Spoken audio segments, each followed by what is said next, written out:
Oh boy. I'm alive! And I realized I was sitting in a bath in a Tawada estate. It was big enough to be a sento. Alright, I scooped some water from my hands and splashed my face. The bruises hurt, but because Yuki was sitting in an awkward position above me, it seemed she wasn't able to inflict anything too serious. Yeah, it occurred to me that it probably wasn't a good idea to take a warm bath when I had all sorts of swelling, but it was too late to get out now. I leaned against the edge of the Hinoki bath and looked up at the open window. Large snowflakes blew in from outside, but they soon dissolved when they floated through the steam. I took a moment to listen to the faint whistle of the wind. I stretched my legs out. Even if I stretched out my entire body, I wouldn't have been able to touch the other side of the bath. The maid told me the entire bathroom was made of hinoki wood. What have I gotten myself into? I muttered under my breath, and I thought back on the recent events. When I regained consciousness, I found myself in a private room laying on a futon. The sun had gone down, and the roads were blocked because of snowstorm again. The Tawada estate was in a secluded area near the mountains, and it was difficult to get home through the snow. I meant Kouai and the others was stuck here as well. Machido made preparations so we could all stay for the night. Is that safe? By the time I knew it, a phone call was made to the Kono residence telling my mom I would be staying over for the night. When I was past the receiver, she said, "Have fun with your hanky-panky, kiddo." I don't think that someone's mom has a terribly good grip on reality right now. The maid took me to the living room and everybody was having a dinner party. Where everybody was having a dinner party.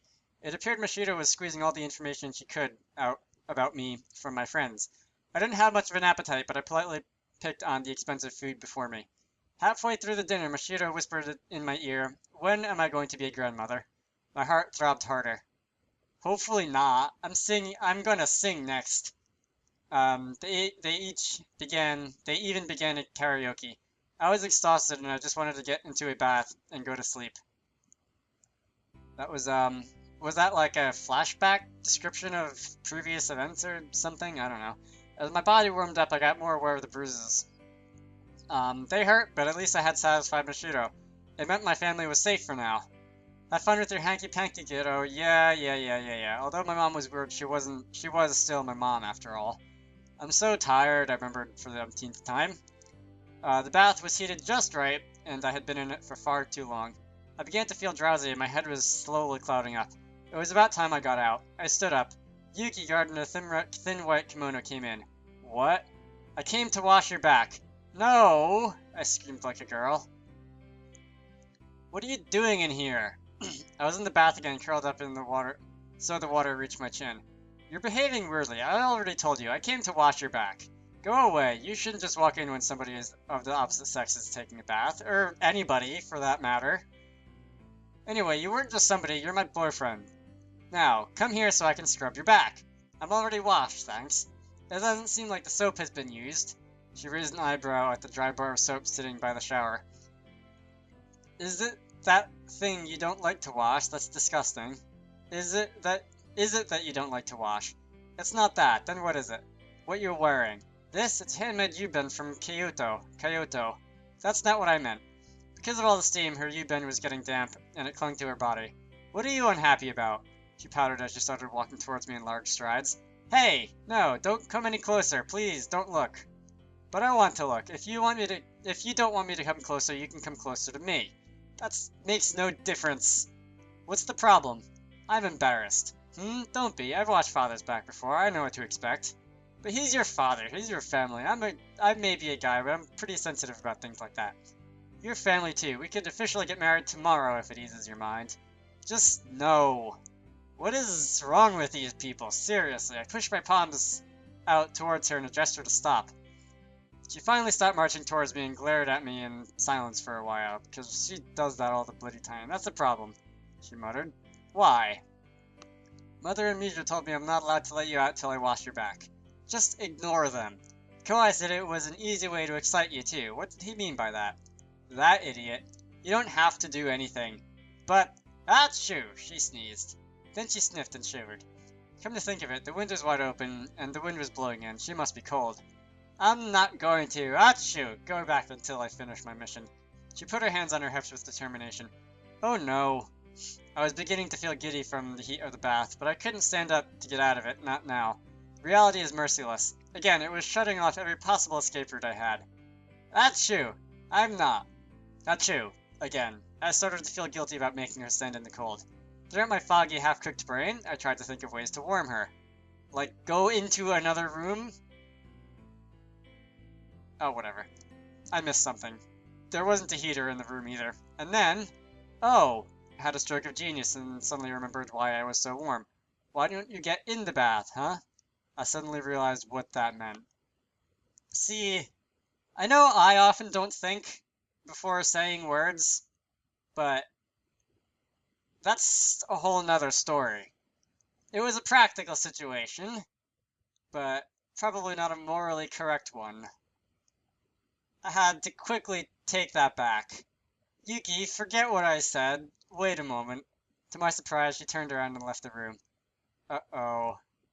I don't know how this is going to end, but I don't think it's going to be good for our protagonist here. Thanks for waiting. She came back with a wooden lacquer tray in her hands. She had brought me something to drink. Excuse me. She blushed as she stepped in, and just like that, I went dumb. She sank her body slowly into the bath.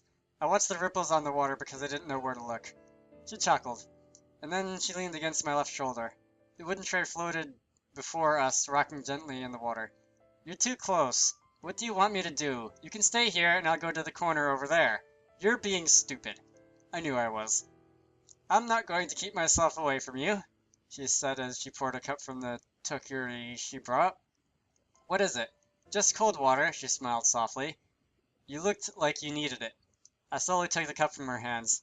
A toast. To what? To you, Masaki. You fought me and you won. I wasn't sure whether that was something to be proud of, but I touched the cup to hers and took a gulp anyway. I could feel the cold water spread through my heated body. Can I have another? As much as you want. She poured me another cup, and I drank that quickly down too. It felt good and refreshing. The dull, drowsy cloud lifted from my mind, and I felt invigorated. Speaking of which,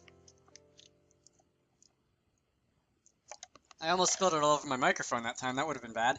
As I regained my senses, I began to be aware of the weird situation I was in. I could sense Yuki beside me with her yuba plastered to her skin. The material had turned slightly translucent. Uh-oh. And it took me all my effort to avert my eyes. Yuki, you're what? Nothing. This was difficult. We sat in the bath silently for a while. Until now, I had never lost to anybody other than Mother, she suddenly said. I didn't go easy on you. I fought with all my might, and I lost. It took me a while to register that she was talking about the fight we had that afternoon. That's because I tricked you. The same trick won't work twice. I know, but you never get second chances in battle. I nodded, searching for words. My bad. Sorry. To be honest, I wasn't listening to what she was saying. I was hopelessly concentrating on the feeling of her body leaning against me. Forgive me. What? That caught my attention. Yuki often jumped from topic to topic, so I had to ask her again. You're bruised. She placed the palm gently on my cheek. I wasn't sure whether the heat came from her hands or from my face. I'd been trained in hand-to-hand combat in a lying position before, but for some reason I got scared. I wouldn't have violated you there. Violate? It was a battle. We had already been violent to each other. Oh yeah. Alright, never mind. So you instinctively punched me in the face. Understandable. Misaki, you're leaving me behind in this conversation. Well, I hope this means I've successfully got your mother off my back. Mother seems incredibly fond of you now. You people are strange. Is that so? I sighed and dropped my shoulders. I may have just gotten myself into deeper trouble. Misaki, she hesitated. You don't love me, do you? No, I don't, and I think we know this already.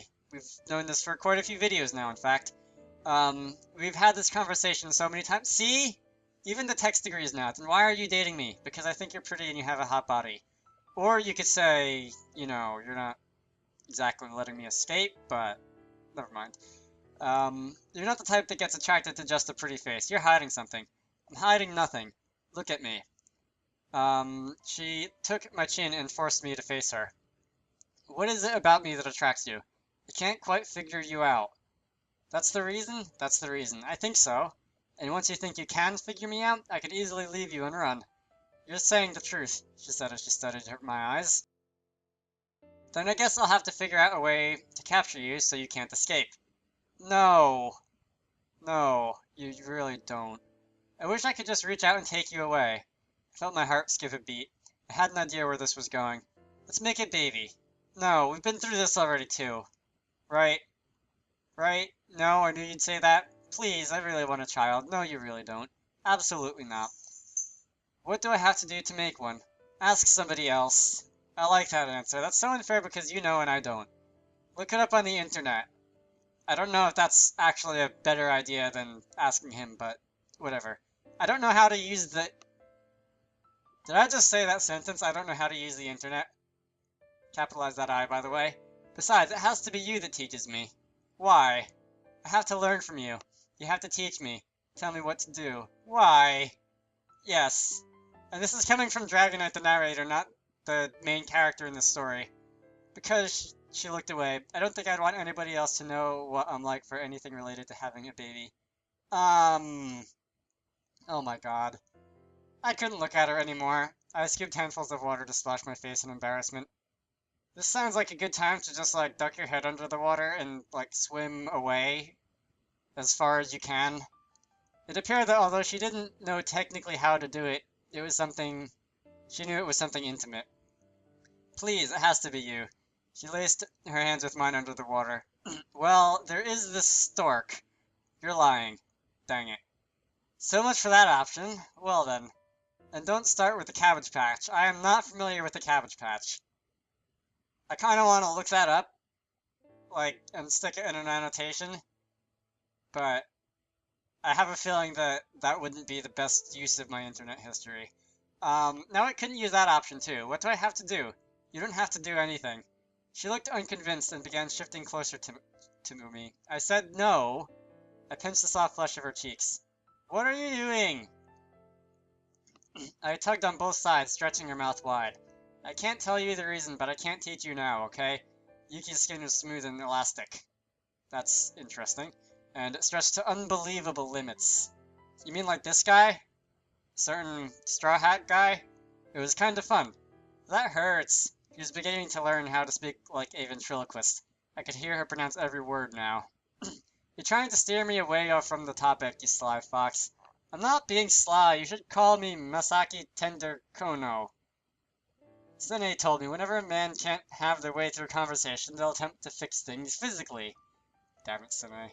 You deserve to be pinched just as much as I do. Take that. She grabbed my cheeks and pulled. Ow, ow, ow, ow, ow, ow. Don't you want me at all? I'm pleading you, and you feel nothing? Will you... Okay, I actually have to read the subtitle. Will you be more sensitive to my feelings? I won't bend to you force. Grr. We pulled out each other's cheeks, testing the limits. How old are you guys again? It was beginning to turn into a chicken race. And then, the door flew open. This is really... Miss. Hey folks, thanks for joining us. This new program, Observers of the Day, will be brought to you by your favorite member of the Student Council, me, Mijo Toyama, who is also ranked as #1 as the clumsiest drama queen in your polls. I would believe that. Today, we will introduce the new and fascinating ways of making out in the bathroom. I will also be wearing a bathing suit for your visual enjoyment, and also to maintain modesty within the rules of censorship on air, and on YouTube. Now, what will we have here? Our first couple of today is making out by... Huh? Yuki and I froze. I want a picture of this. What are you doing? I knew they'd stay pure, Sene said with an exaggerated shrug. Me and Yuki were still in shock. We didn't move. I just have a picture of them, like, pulling on each other's faces to ridiculous proportions. You two look like... To put it nicely, I'd say you two look like idiots. Video title. Future self, write that down, make this the video title. That wasn't putting it nicely. The three stared at us in the bath, and I felt another scream building up inside me. Oh boy, this is going to be a long chapter. After that, we all sat in the bath together. Didn't feel it was unfair that I was the only one stark naked. I mean, if you, like, sit with your legs pulled up by your face. It'll be hard for anybody to see anything, but whatever. The three kept chatting about all sorts of things as usual, and teased us as much as they could. I looked out the window and noticed it had almost stopped snowing. Safe for now, I muttered. I was this close, Yuki muttered. I don't think you were actually, but I should probably end this off here because this video's been going on a while. So, my name is Dragonite. I'm going to hit start and save this game. Great. I hope you all enjoy that. In the next part, we'll see what awkwardness plays out, and I will see you all later.